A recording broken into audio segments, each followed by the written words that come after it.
Hi everyone, I'm Jessica. Welcome back to my channel.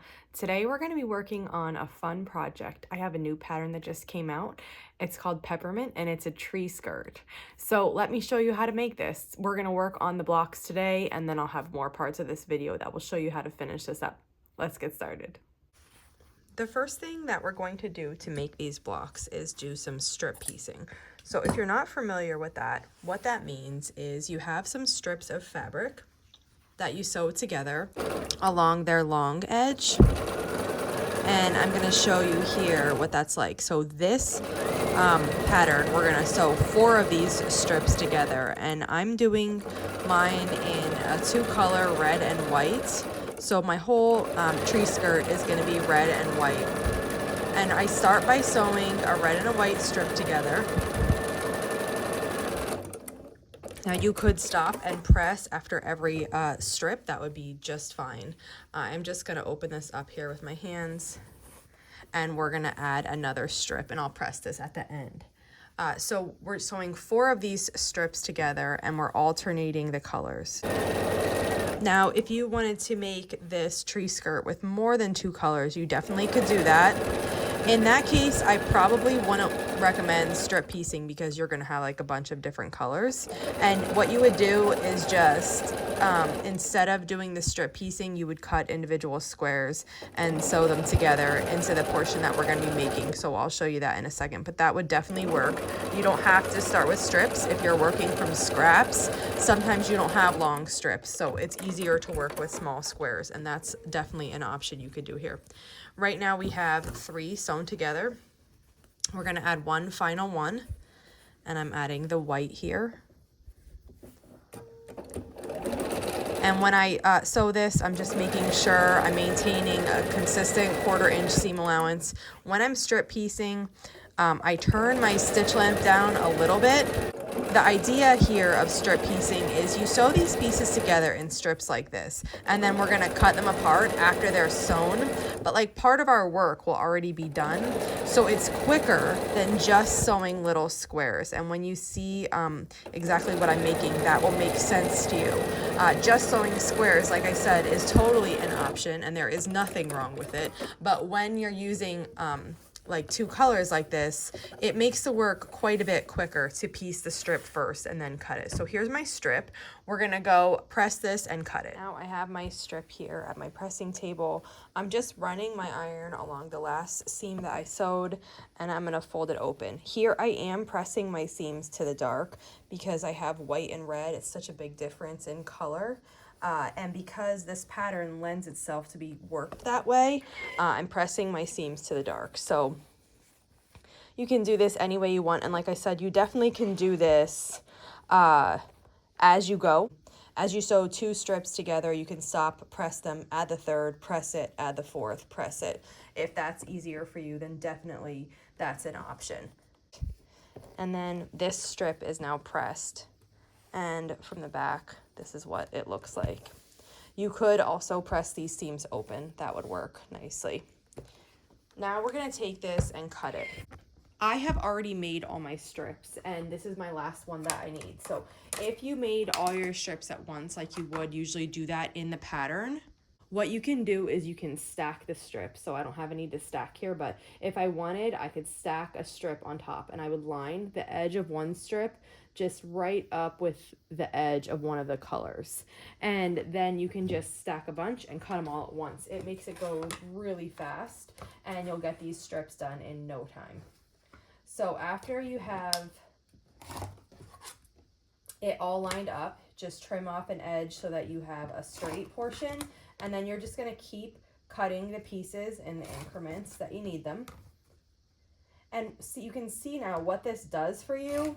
Instead of having to piece 4 squares together, we piece this strip and cut it, and now we have our 4 squares. And for this pattern, we're making a grid that's going to be 16 squares. So like I said before, you can absolutely, if you're using scraps, just pick 16 squares from your scraps and make this. But if you're doing it like I'm doing it with the 2 color, this is what our center is going to look like. We just saved a ton of time by piecing it into strips and then cutting them, because now we just sew these strips together and it's the center of our block. So you'll make your strip pieces, you'll subcut them like this. Then you're just gonna gather all your units up and take them to your sewing machine, and we're gonna make the center of our blocks. Definitely when I'm doing this, I'm still using my 1/4 inch foot. When you're working with smaller pieces, and actually any size piece, but I find like especially smaller pieces, you're more often like hesitant about your seam allowance because you feel like it's taking, I feel like it's taking up a lot of my piece. Like maybe my seam allowance shouldn't be that big, but just maintain that seam allowance. And the 1/4 inch foot really helps that. So we have our block centers are going to be 4 of these strips put together, and we just like alternate them. So one started with white, next one started with red, next one starts with white. And by pushing our seams to the dark here, this is all just, every single seam will just nest now. If you pressed opened or did it a different way, that'll be just fine too. Here's what we have so far. We need one more, and we're gonna start this one with red at the top. So here is the red at the top. And this is what the block center looks like then. So you're gonna make all the block centers that you need. Now in this first video, I'm just showing you how to make one star block. The quilt uses all star blocks, but there's regular star blocks, and then there's a few half star blocks. So here we're just going to make the regular star blocks. We'll do the half star blocks in the next video. So this is the center of our full star block. I'm going to set this aside, and we're going to make the other components.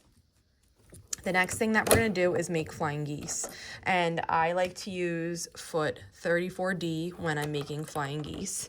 So I just put that on. It's really quick to change. To make the flying geese, you need 1 rectangle and 2 squares. Here I'm using red as my background and white as my like inside of my star. So I line up a square on the rectangle. I make sure it's matched all the way around, and I'm going to sew from this point to this point. Now you could draw the line with a ruler and a pencil, but the way that I like to do this is I use these lines that I've drawn on my machine with Sharpie. Now my needle is straight in line with this red on my foot. It's also straight in line with this front. So if I keep that tip in line with the needle, and I keep this back tip in line with my Sharpie line that I drew, and once it gets close to the needle plate, I keep it in line with this red line. If I do that, then I eliminate the need for drawing those diagonal lines, which takes up a ton of time, and I'm left with this.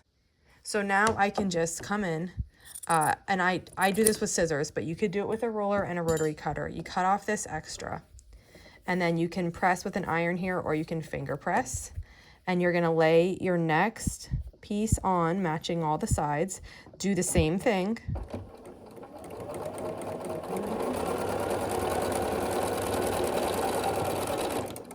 And then once you're finished here and you clip the extra off, your 1 flying geese unit is made. Now, when I'm making these for my blocks, I chain piece them all. So I'll put all the left on, trim them, all the right on, trim them, and then I'll have my flying geese made. So this is 1. We need 4 of these for our block, so I'm going to make them rest, and then we'll come back and make the block. I have my flying geese made, and I switched my foot back to 57D. That's my 1/4 inch foot, and we're gonna assemble the stars. So I tend to assemble all my blocks in a grid fashion, so I do it vertically instead of horizontally. So first I take a square, that's gonna be the top left corner, and 1 of my flying geese. Then I take another flying geese unit and I just finger press these open, and I take the center that we made and I line it up on the flying geese unit. Once I get like a couple stitches in and I get it secured, I just line everything else up with my fingers. And so then I'm taking another corner, which is going to be the bottom left corner of my block, and then I'm lining up a flying geese unit on top of it.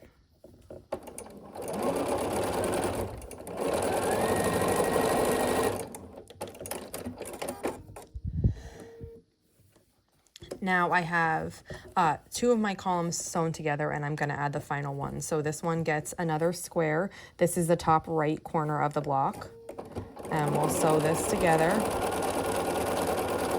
okay, then you can see how pretty it's looking so far. Now I have my last flying geese unit is gonna go here.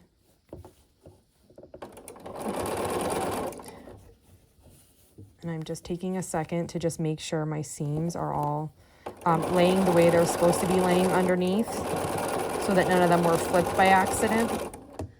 Then I come over to this block, I finger press it open, and we need one more square here for the corner. This is the bottom right corner of the block.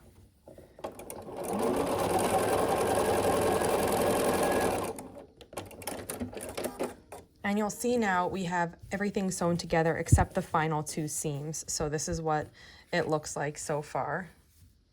And now I'm going to sew the final two seams. For the flying geese, you can push the seams any way you want. Like you can test them going out towards the flying geese or in towards the center. For this one, it's funny.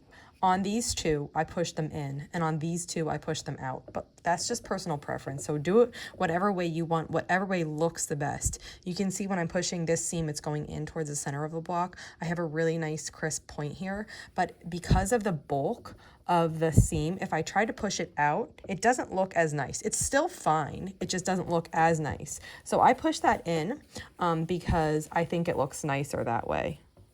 Then I line the one side up and we sew this together. Again, you want to make sure, take a couple seconds here before you keep going, and make sure that the seams on the little 16 patch are all laying flat and the way they should be laying, and none of them got knocked, because that'll give you some bumps in the back of your block.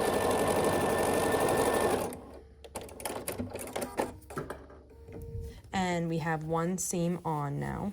But you'll see how when I just open this side up, these ones I push out, and this one looks really good still. So it's really just personal preference. We have one more seam to sew here, and I'm gonna sew this. So I'm just flattening everything out, lining up my seams, and just like I did before, sewing across here.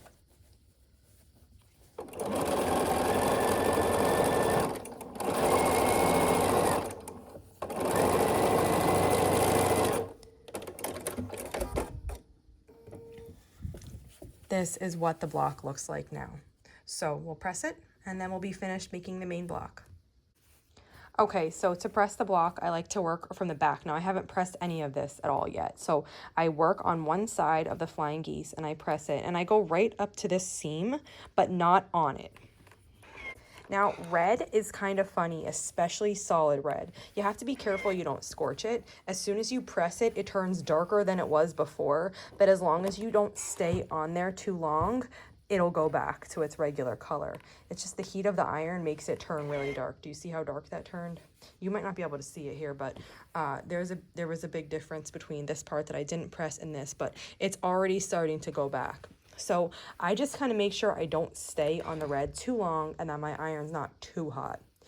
You can use a pressing cloth if you want, but like I've never bothered with that with quilting cotton. You just have to be mindful of how long you're staying on there. Now I'm just pressing the center.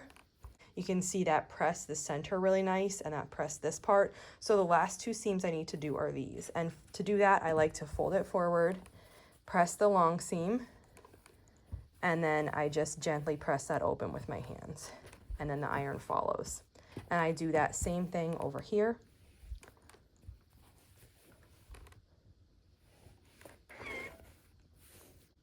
And the block's all pressed now.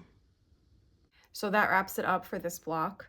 These are really fun, quick to make, beautiful. I chose to do it in a 2-color. You can do this in as many colors as you want and use your scraps if that's what you'd like to do. It'd be great like that. So this is the first part of our tree skirt. Stay tuned and we'll be making all the other parts. Thanks for following along.